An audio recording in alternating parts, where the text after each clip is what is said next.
Le journal de l'écho. Toute l'actualité éco avec Éric Le Boucher. Bonsoir Éric. Bonsoir Nicolas. On commence par les chiffres de la bourse. Plus 1,09% à 5 585 points. La bourse est donc dans le vert. Mais toutes les valeurs automobiles chutent à cause du scandale Volkswagen sur lequel on va revenir. Volkswagen perd 17%. Toutes les valeurs sont affectées. Peugeot, moins 2,5%. Renault, moins 3,20%. Le scandale Volkswagen, on va en reparler. Mais d'abord, la personnalité du jour. Emmanuel Macron, non pas à cause du statut des fonctionnaires, mais à cause des autocars. Ça démarre bien. 75 villes sont reliées. Il y en aura 200 l'année prochaine. 250 000 passagers transportés cette année. Il devrait y en avoir 1 million en 2017. Voilà, les autocars qui font concurrence au covoiturage. Et on reçoit le fondateur de Blablacar dans le Club de la Presse dans quelques instants. La marque du jour.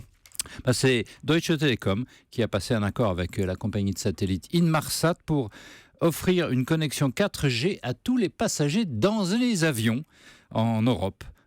Ça existe aux États-Unis, ça démarre au Japon, mais rien en Europe. L'entrée en service en 2017. Alors, le fait du jour, Éric Le Boucher, on en parlait dans le journal, cette triche de Volkswagen sur ses tests d'émissions de CO2 aux États-Unis, c'est très inattendu de la part du constructeur allemand. C'est une surprise totale, un comportement incroyable de la part du numéro 1 mondial, totalement incompréhensible. Alors, ce qui est plus compréhensible, c'est que les constructeurs contestent depuis très longtemps les normes anti-pollution.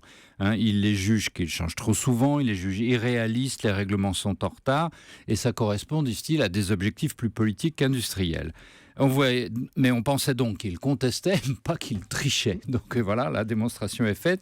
Les écologistes ou les associations d'écologistes soupçonnaient en fait de préparer des voitures spéciales pour les tests, mais pas les voitures vendues à vous et à moi, monsieur tout le monde.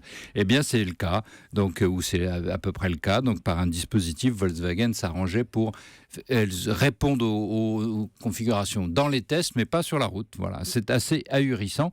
La preuve est faite. Et alors, le coût va être énorme pour le constructeur allemand.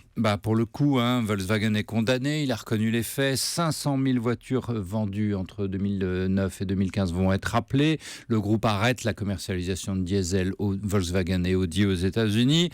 Et certaines agences de notation évoquent même une dégradation de la note AAA de Volkswagen. Sans parler du coût pour l'image.